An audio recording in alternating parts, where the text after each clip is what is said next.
There, folks, is a Cybertruck sitting at the intersection, just waiting to go.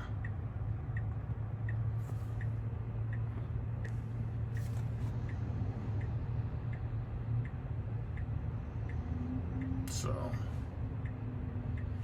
we'll see if the Cybertruck is able to turn or not.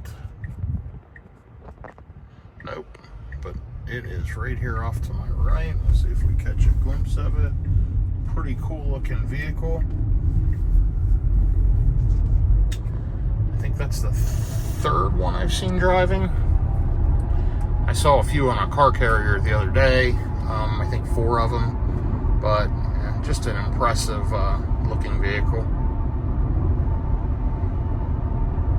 So obviously the car made that turn perfectly while I was capturing a video of the Cybertruck. So listen, great job, Tesla. They're